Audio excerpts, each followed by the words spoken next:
Buenas tardes. Vamos a empezar ahora a hablar sobre la unidad número 3. Hemos preparado un PowerPoint para que nos guiemos todos respecto de este PowerPoint. Esta unidad, saben que viene un texto que es bastante corto, que es un texto de breve historia de la psicología en Argentina, de Alejandro Daxal. Y vamos a ver que acá él comienza hablando de que podemos dividir en dos grandes periodos a la historia de la psicología en la Argentina, ¿no? Una historia de la psicología con psicólogos y una historia de la psicología sin psicólogos de manera amplia, ¿no? O sea, una etapa preprofesional y una etapa ya profesional. Este periodo preprofesional es el periodo de que, como les digo, una psicología sin psicólogos, que es entendida como una disciplina de conocimiento de la psicología. ¿Cómo es que si no había psicólogos, hay psicología? Porque la psicología es una disciplina de conocimiento en este momento que aparece dentro de otras unidades disciplinares, digamos, que ya tenían una representación a nivel de facultades, institutos y laboratorios, ¿no? Entonces, se interesaban por conocer aspectos que después fueron de la psicología ya con psicólogos. Entonces, por eso se llama que es una... Hay psicología acá, pero entendida como una disciplina de conocimiento. Que se enseñaba, como dice acá el texto, en el marco de otras especialidades que aún no contaba con un profesional específico que se autorizara por ella. Pero siempre les es difícil a ustedes explicar esta parte cuando estamos tomando orales, que los tomamos con los exámenes libres, nosotros mucho. Y lo que ocurre es esto, ¿no? Existe la psicología, pero no psicólogos, en el sentido de que la psicología existe porque es un tema sobre el cual se investiga. Es un tema que se presenta en los temas que aparecen en los laboratorios. Es un tema que aparece en el marco de otras unidades disciplinares que están presentes. Filósofos, abogados, ¿no? Están presentes en ese momento, ingenieros. Hay otras profesiones que se iniciaron en esas primeras décadas del siglo XX. Entonces, son ellos los que empiezan a investigar temas que después van a ser de la carrera de psicología. Y el otro periodo, que es el periodo profesional, que en este marco se pone en relevancia distintos problemas, ¿no? Que son muy interesantes para tomarlos en cuenta. La formación universitaria, las competencias específicas para ser un psicólogo, qué competencias tenemos que tener para ser un psicólogo, ¿no?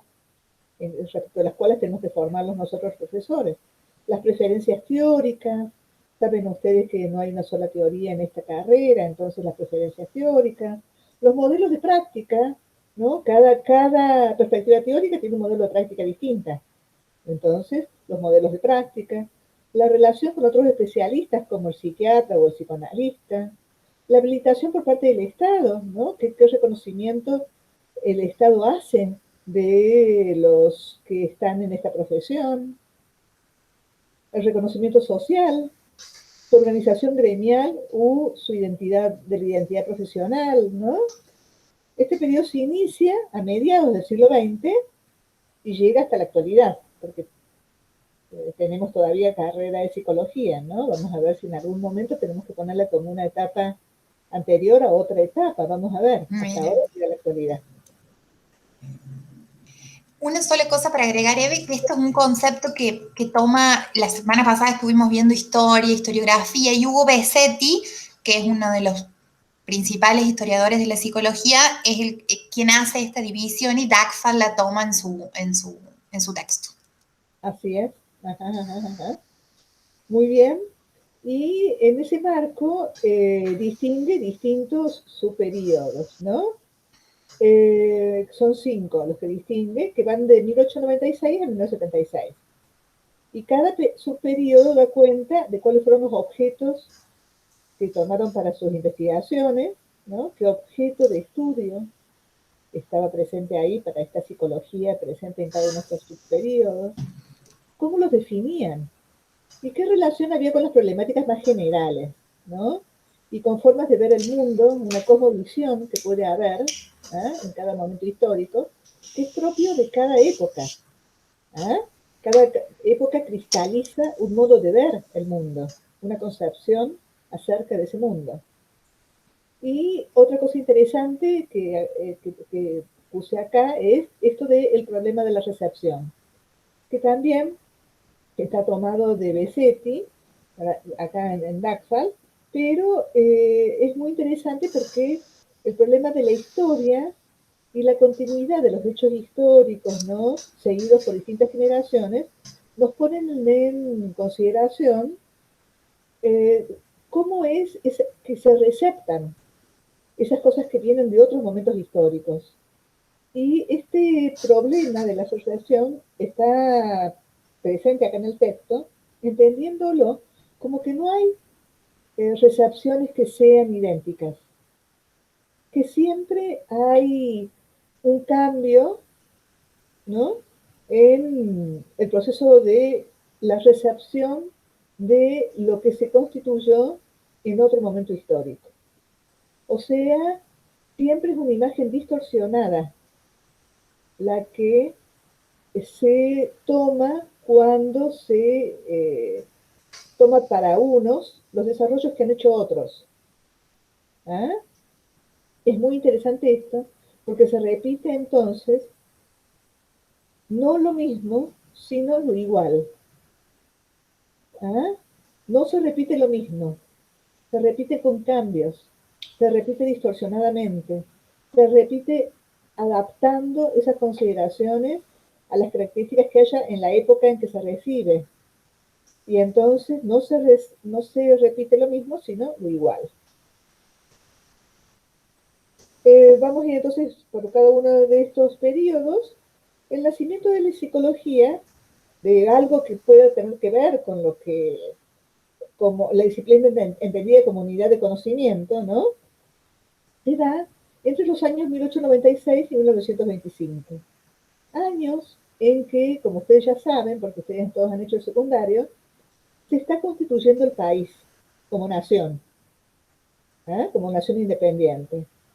Y surge también muy ligado a un periodo histórico que puso una marca en términos de lo que era la construcción de esa nación, que es la generación del 80, ¿no? Que puso una marca porque se puso a pensar cómo es que nos podíamos constituir como una nación moderna, nosotros en la Argentina. Una nación unificada, que todavía no lo logramos mucho, ¿no? Pero ya empezó ahí esa consideración, porque existían los unitarios y los federales en ese momento. Entonces se pensaba en esa posibilidad de unir a la Argentina.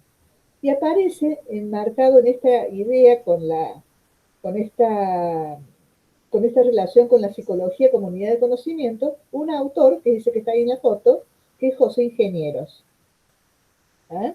Que es una figura muy relevante en este periodo, porque era una persona muy fructífera en su producción, ¿ah? Que desarrolla una psicología que es de carácter biológica. Vieron que la psicología puede ser entendida tanto como una ciencia natural como una ciencia social. ¿De dónde viene esta idea de entenderla como una ciencia natural? Desde acá, con José Ingenieros. ¿Ah? O sea que estaba relacionado con esa idea del evolucionismo, ¿ah?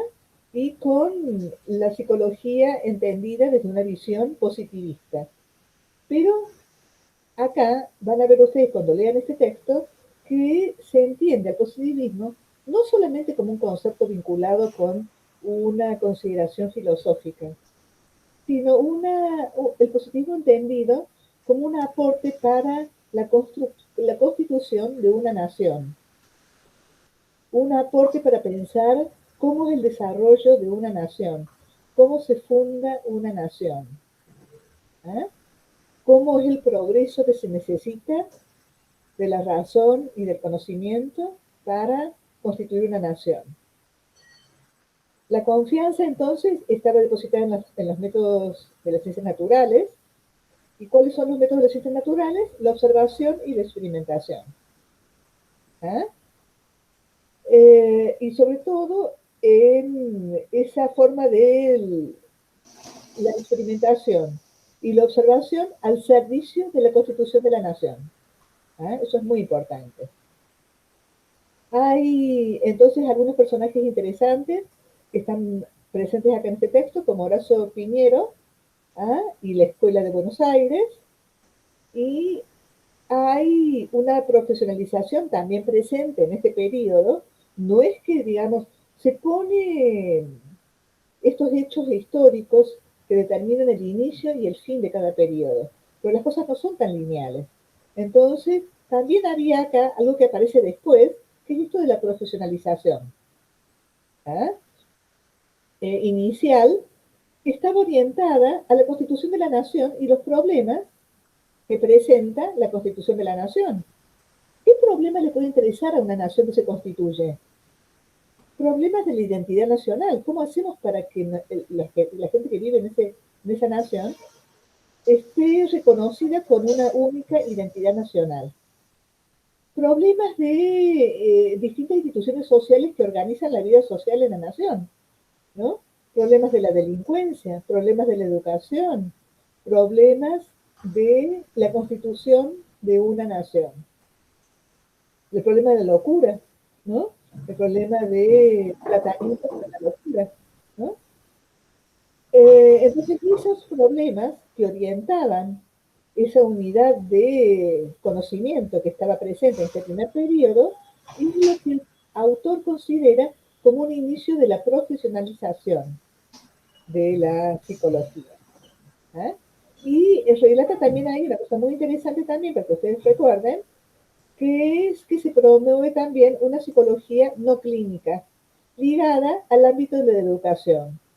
Y ahí nombra a Víctor Mercante, que es otro autor muy importante en la historia de la psicología en la Argentina, ¿ah?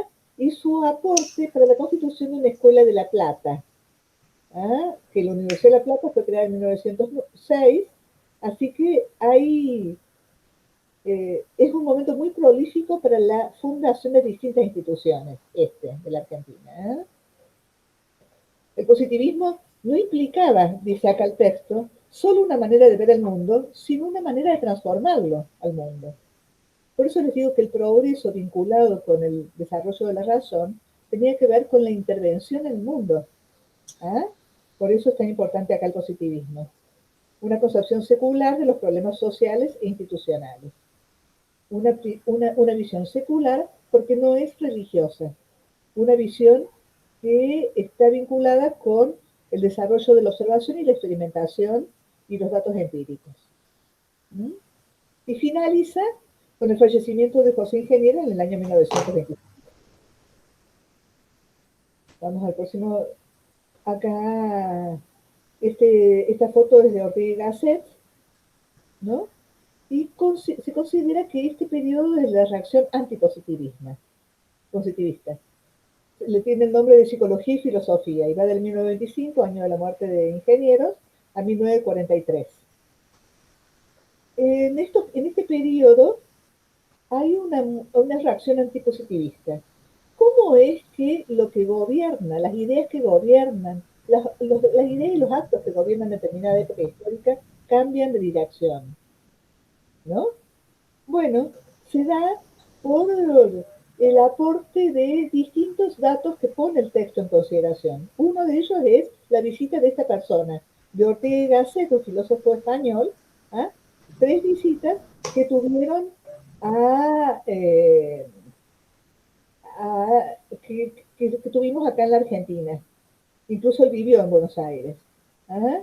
Y también, digamos, el aporte de autores que trajo Ortega y Gasset cuando él desarrollaba sus conversaciones o sus conferencias acá en nuestro país, ¿no? Todas lecturas que están situadas después de la Primera Guerra Mundial. Entonces el impacto y el progreso y la posibilidad de transformar el mundo que el positivismo había impreso en el alma de la época anterior, ya se vio contrastada con cómo eso no impidió la guerra mundial y la muerte de tantas personas, ¿no es cierto? Y también está en consideración acá los textos de Bergson, ¿no? Que es un autor francés de principal influencia en este periodo, dice, ¿no? Dos términos lo definen, ¿no? Que es perspectivismo y raciovitalismo. Perspectivismo en el sentido de que él cree que las condiciones históricas nos imponen una perspectiva a nuestra vida, que no es lo mismo vivir en este momento histórico que en cualquier otro momento histórico. ¿Ah? Y raciovitalismo en el sentido de que le agrega a la razón, él considera que la razón es muy importante también, pero le agrega a la razón el vitalismo, es decir, el pensar que la razón no es suficiente para entender la vida, que hay que pensar otras atribuciones que tiene la vida, ¿ah? Que no entran a considerarse por medio de la razón.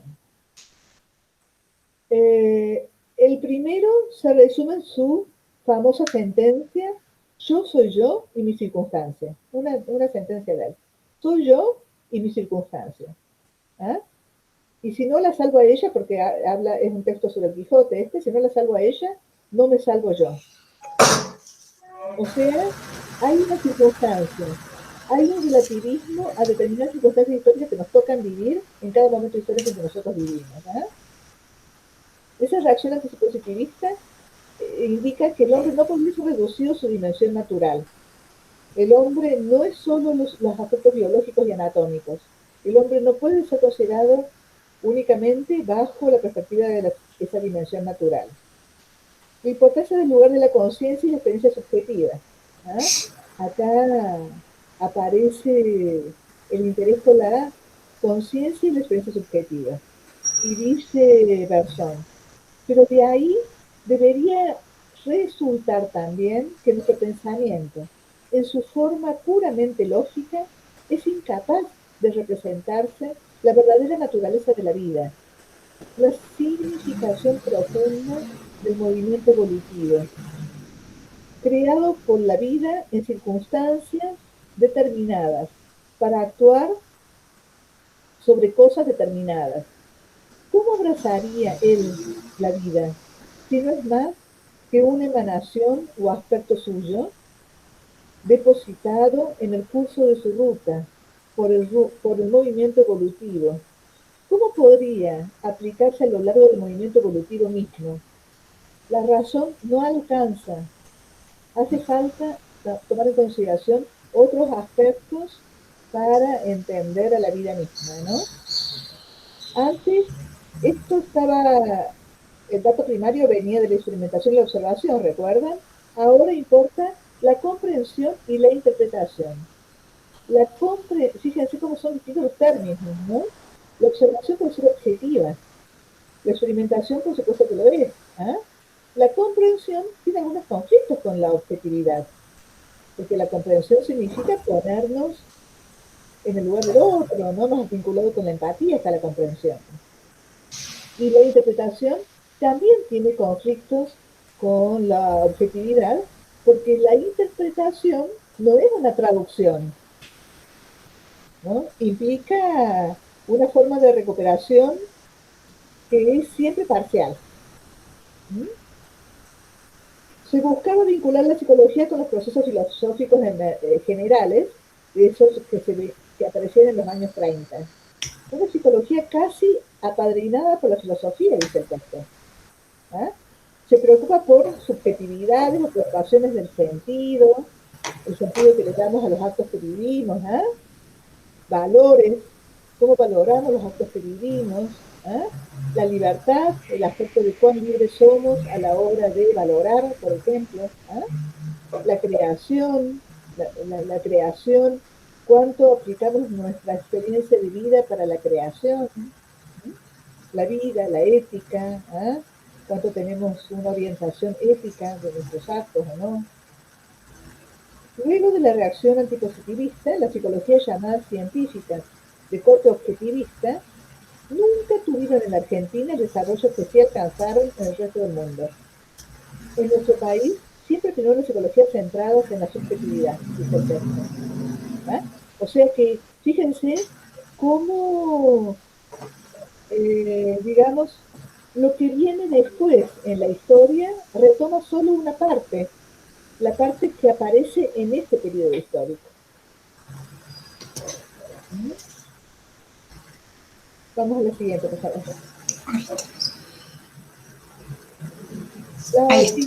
El siguiente periodo histórico es las psicologías aplicadas, psicotecnia y orientación profesional, y va del año 43 al 55.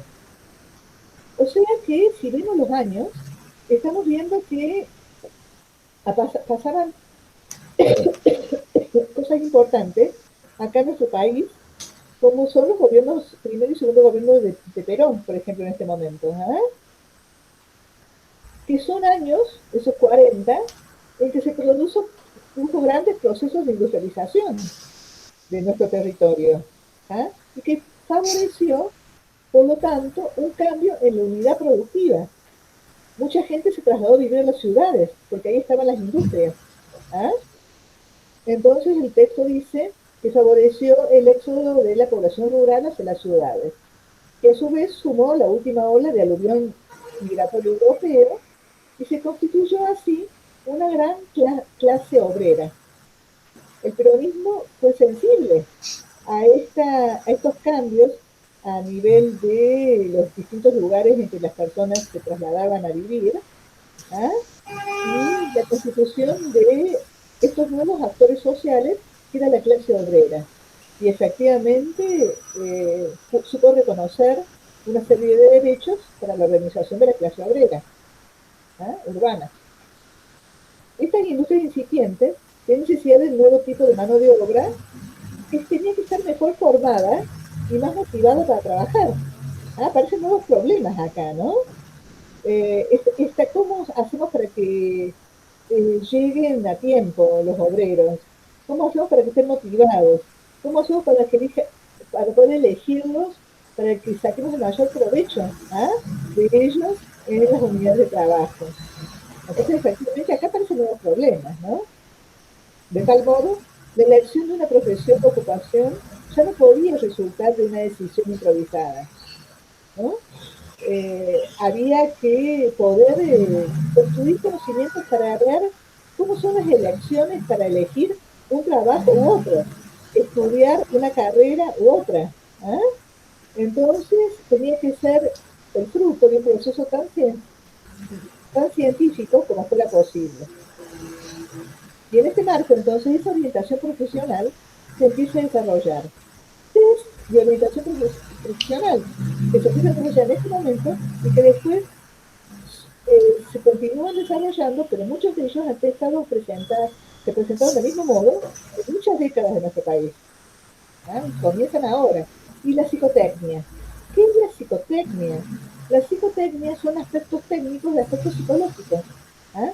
Vinculados con la motivación y con las elecciones motivacionales de las personas. ¿Ah? Adquirían todo su relieve. Surge una demanda para la psicotecnia y la psicología aplicada, entonces acá. La escuela se transformaba en una herramienta crucial. ¿Ah? E incluso la escuela primaria, que se ve considerado hasta acá, llega a otro momento de desarrollo, porque ahora ya se consigue tener personas que se egresan de la escuela secundaria. Entonces, es una institución muy importante para el desarrollo de esta psicotecnia y esta orientación profesional, la escuela que se desarrolla acá. La educación necesita incorporar la institución de técnicas innovadoras. La escuela secundaria se encargará de la formación técnica para formar la mano de obra para las industrias, ¿no? Y suministrar herramientas a los jóvenes estudiantes del secundario para facilitar su formación. Los docentes comenzaron a utilizar herramientas psicológicas como test. O sea, en la formación docente ya aparecía la necesidad de instalar en ellos también aspectos vinculados con la psicotecnia y la orientación profesional. Y efectivamente ocurre en este periodo algo que da pie a lo que se va a presentar plenamente en el siguiente periodo, porque se crea el primer Congreso Argentino de Psicología, que fue realizado en el año 1954 en Tucumán. Hay muchas personas que asisten a este primer congreso, y en este primer congreso surgió la idea de crear una carrera universitaria para la formación de los psicólogos. Se forjan entonces esos primeros acuerdos conducentes a la creación de la carrera de psicología.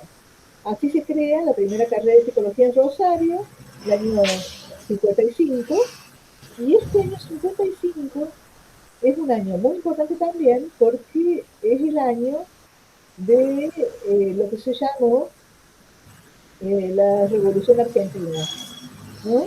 Es el año de los que quisieron luchar contra Perón, que hicieron una destitución de Perón del gobierno y se constituyeron como gobierno en nuestro país.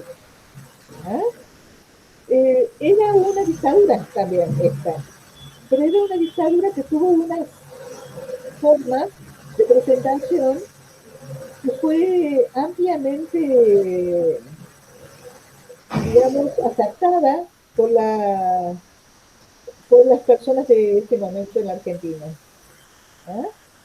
Ese golpe de Estado el mes de septiembre hizo que estas carreras fuesen cerradas para reabrirse recién en el 56 bajo condiciones muy diferentes.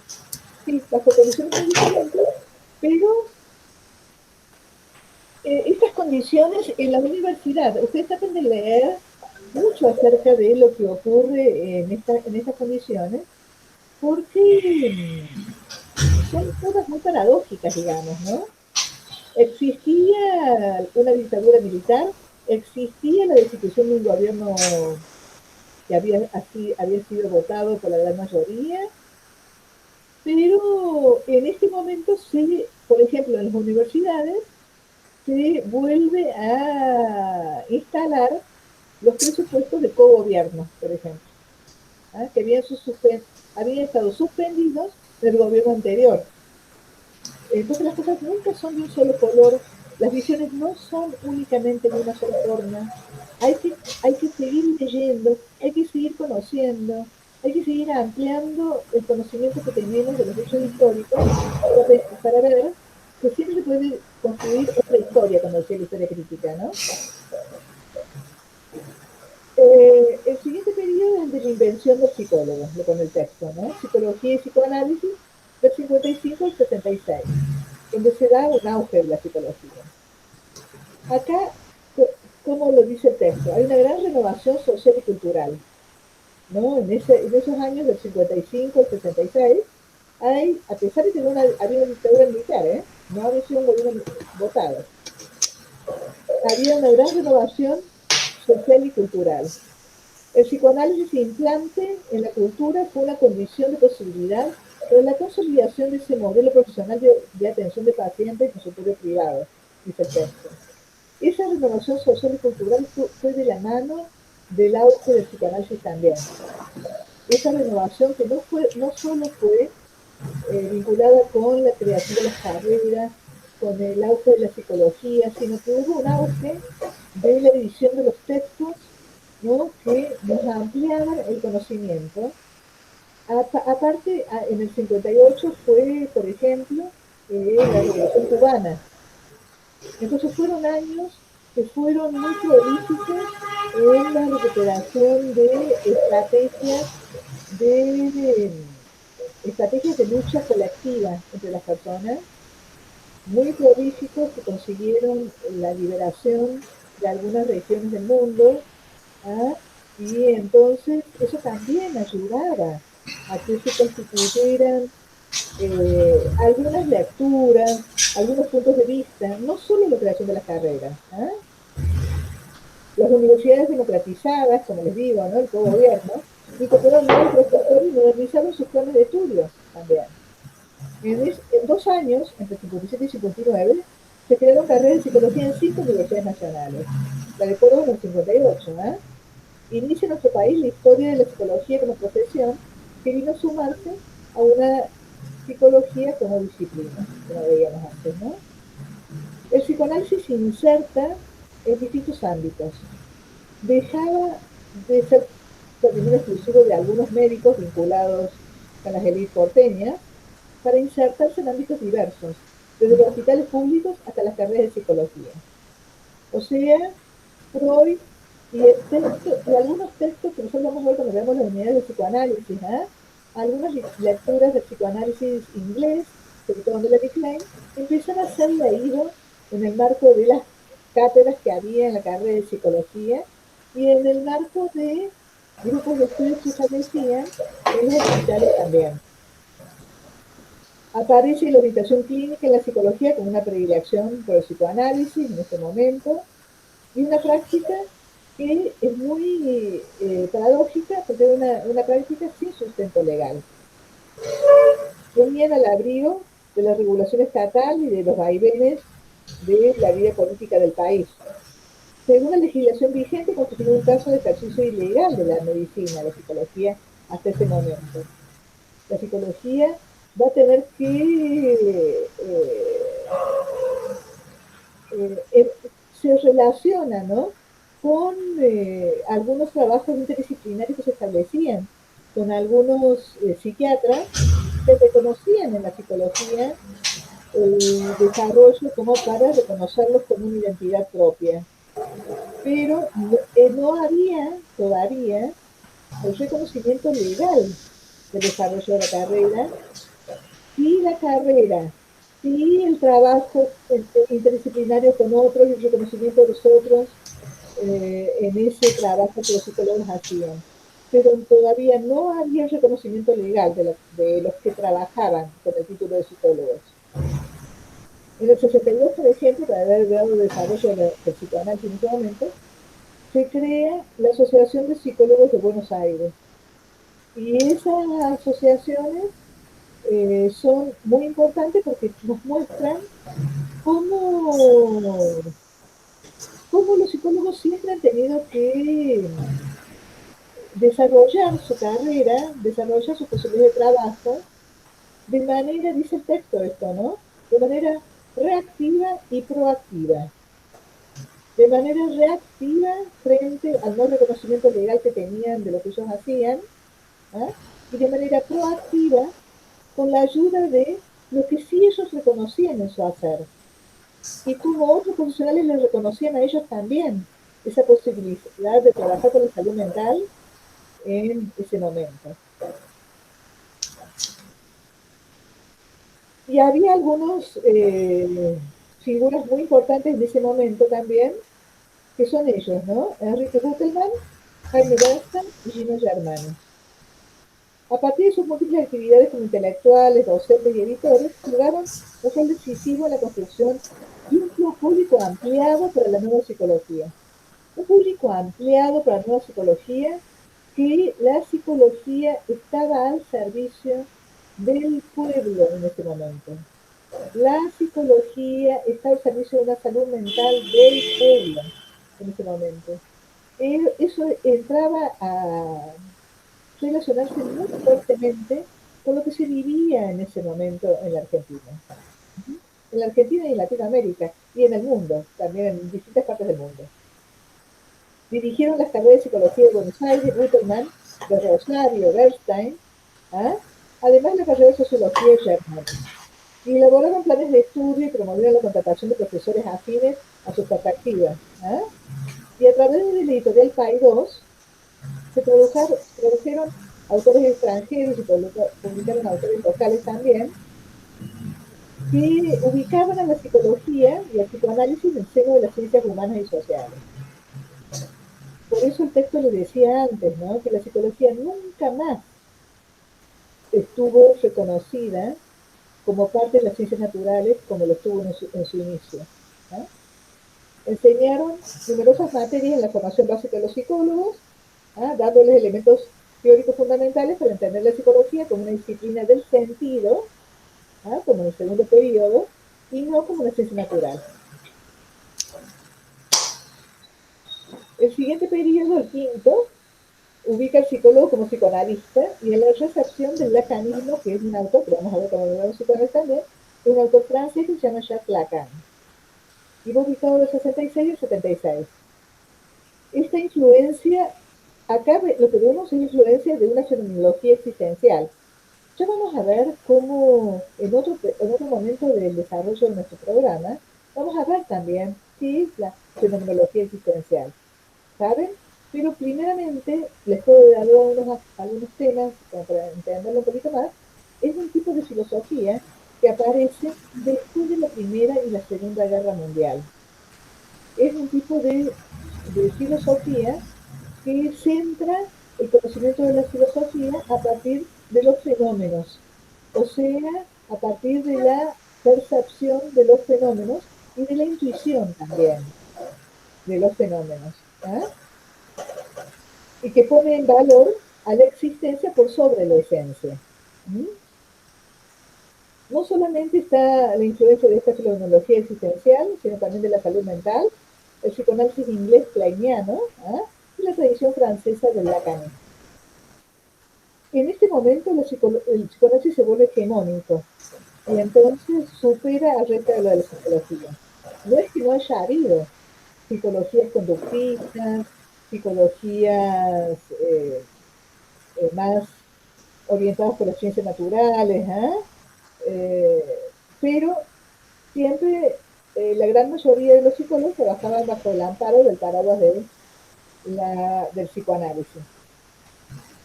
El nuevo rol profesional psicólogo psicoanalista de filiación lacaniana aparece con las enseñanzas de Jacques Lacan. Muchos psicólogos, además de utilizar el psicoanálisis como referencia teórica privilegiada, lo adoptan como una matriz identitaria, dice el texto. Muy interesante porque entonces hay, dentro del campo del psicoanálisis, no hay, como no es una universidad, la formación en psicoanálisis tiene algunos conflictos con la formación en la universidad. Para el psicoanálisis hay que seguir formándose en el campo del psicoanálisis después de la carrera universitaria.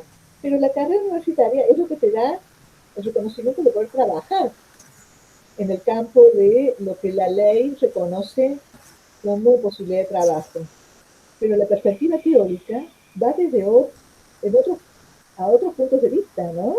La perspectiva teórica necesita de la formación luego de la carrera, no te pide un título, la perspectiva teórica, te pide una formación bajo los lineamientos que te dan las instituciones que no son facultad. ¿Se entiende? ¿No? Entonces, por eso dice que te da una matriz identitaria, porque esa matriz identitaria está compitiendo con la formación de la carrera que depende del reconocimiento legal que te da la nación, ¿no? Hay el pasaje entre una psicología analítica de filiación existencial y el estructuralismo francés que pretendía reemplazar la psicología por el psicoanálisis.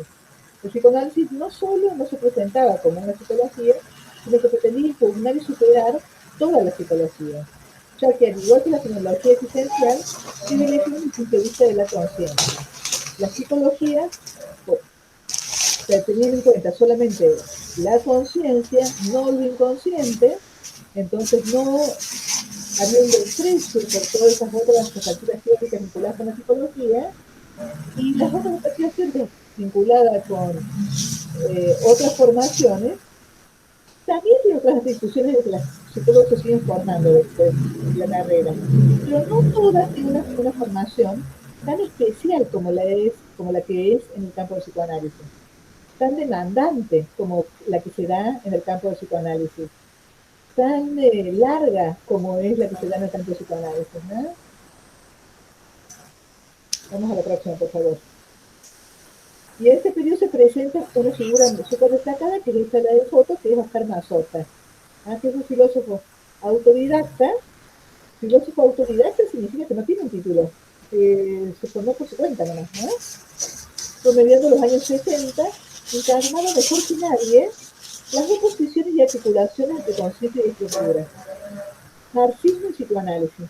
Porque, digamos, en ese momento histórico, en los 60, después de la Revolución Cubana, ¿eh? Las lecturas del campo de las ciencias sociales estaban al servicio del campo de la liberación nacional, el campo de la revolución y la liberación nacional. Entonces el marxismo ahí necesitamos otras lecturas, ¿eh? otras lecturas que nos orientaran para ver cómo hacer la revolución. Y eran las lecturas del marxismo. Y entonces él mismo, Mazota, encarnaba mejor que nadie esa relación entre las vinculaciones del Partido Socialista, las vinculaciones del marxismo y las lecturas del psicoanálisis. ¿Ah? En este momento de cambios y vacilaciones, dice Mazota, comenzaba a interesarse en Lacan y el estructuralismo.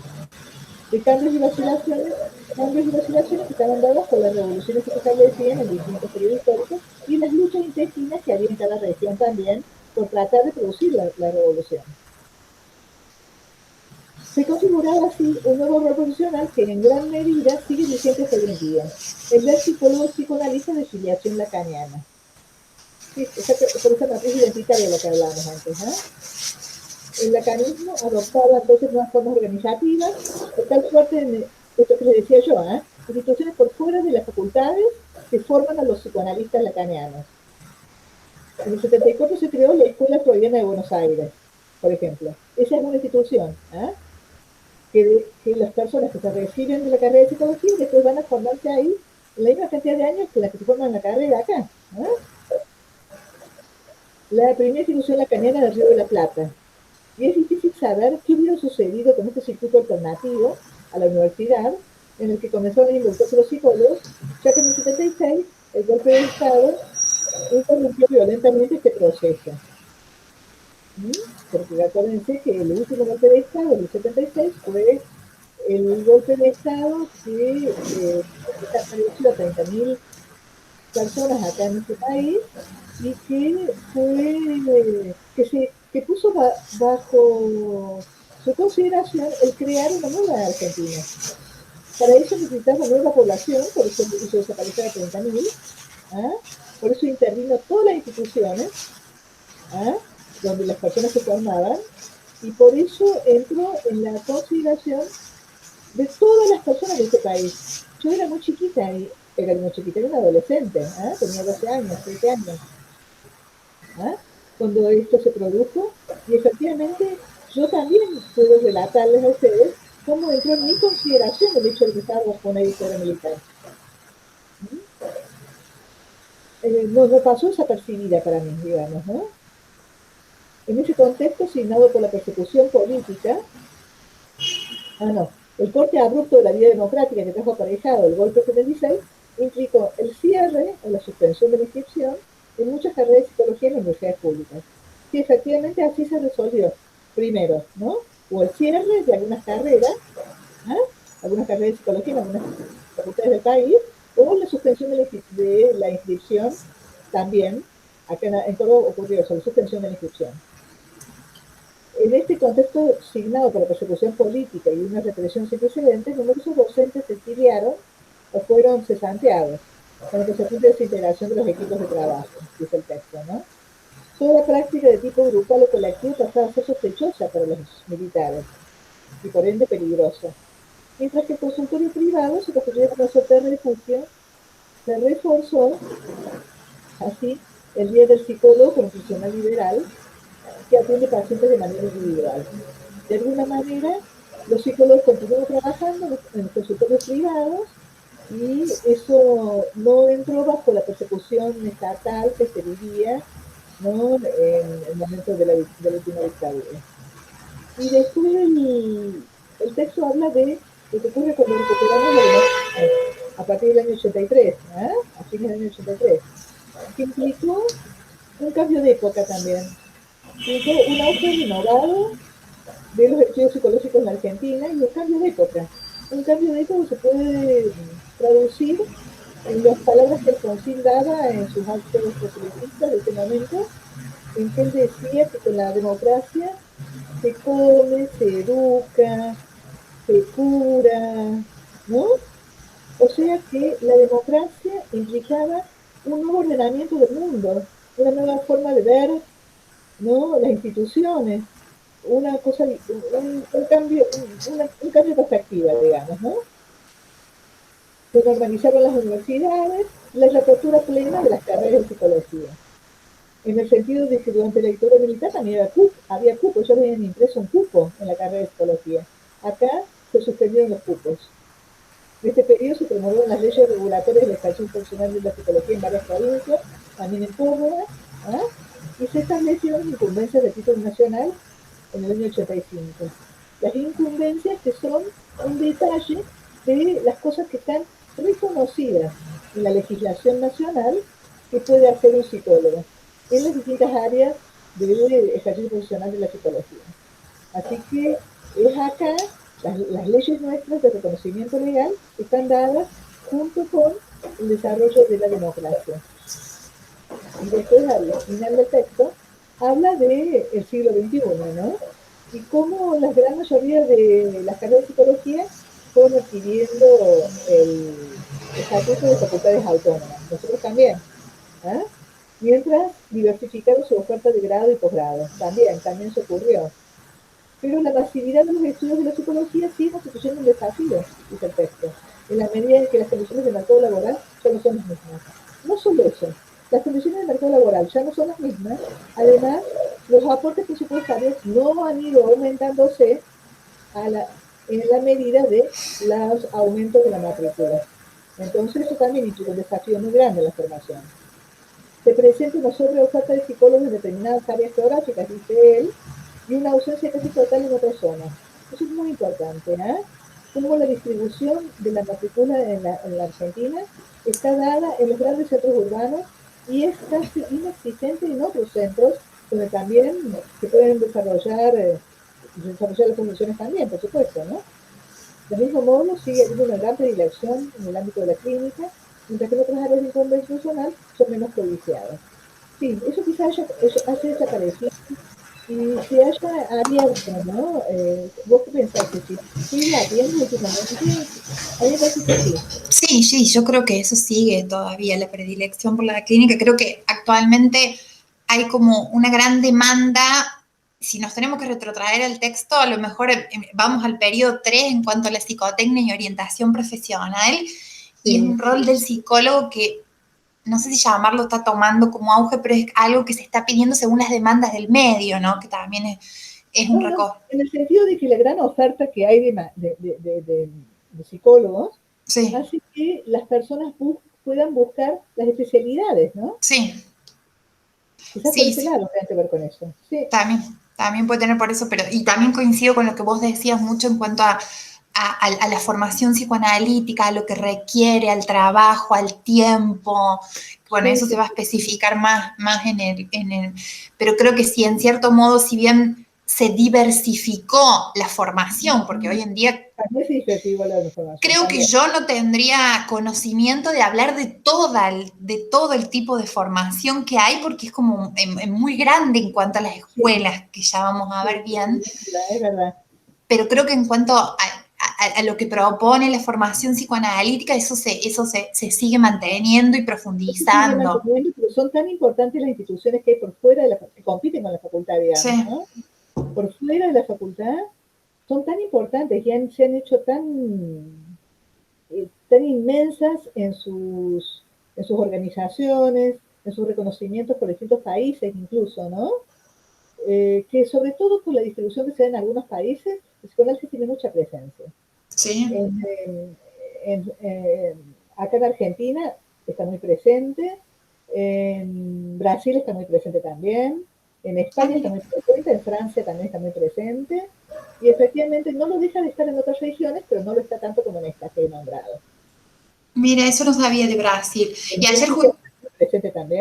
ayer justamente hablábamos en discusiones de una tesis, y creo que también es importante que ellos como futuros profesionales, de poder ver la importancia de cada escuela en su formación, y que son cuestiones que no son excluyentes. ¿A qué me refiero? Que se necesitan herramientas de todas las técnicas. Hay escuelas que están más orientadas hacia determinadas cuestiones relacionadas a la clínica. Ayer venía el tema acerca de las adicciones, ¿no?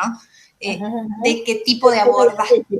Sí, de qué tipo de abordaje. Pero bueno, creo que es importante que ellos también puedan ir viendo esta cuestión de las herramientas que van a necesitar de las escuelas, más allá de lo que ellos decidan formarse de una o no. Que se van formando, ¿no? De las herramientas que necesitan y de el tipo de explicación que cada escuela va ofreciendo para el tipo de tareas que necesitamos cuando trabajamos, digamos, ¿no? Porque Absolutamente. efectivamente hay tareas relacionadas con lo clínico que solamente el psicoanálisis se mete. Sí. Las otras no se meten, las otras utilizaciones no se meten. Van a poder Porque, aprovechar a la profesora Rigotti, que es una de las personas que más sabe de psicoanálisis en los módulos que sigue. Yo ahí seré más alumna que otra cosa, pero ahí vamos a poder aprovechar todos, poder y lo más conocer y interesante es escucharla, ver, que da gusto y escucharla. lo más interesante es ver cómo uno, digamos, se orienta por alguna teoría, si eso se puede observar en la forma en que uno habla, en que uno describe las cosas que conoce, Sí, en que uno explica las cosas que conoce, ¿no? Porque, o sea, cuánto eso se vuelve como una identidad, ¿no? Una matriz matriz identitaria, identitaria. digamos, ¿no? El tener una inscripción a una escuela o no. Sí, totalmente, totalmente que sí. Bueno, Ceci, Bueno, creo vamos, que con entonces, este texto ya estamos, es un texto con este texto ya sencillo. estamos, con esta unidad ya estamos, nos eh, encontramos entonces el lunes para hablar de esto con ellos y les y explicamos lo que nada, vamos a hacer la otra semana. listo. Así que solo tienen que ponerse a estudiar y tienen las cosas bastante Y claras. leen, hacen los textos, ¿ah? Así que Siempre, nada, siempre es muy importante eso, recuérdenlo que esa es su tarea. así que nos vemos el lunes. Hasta luego. Hasta luego.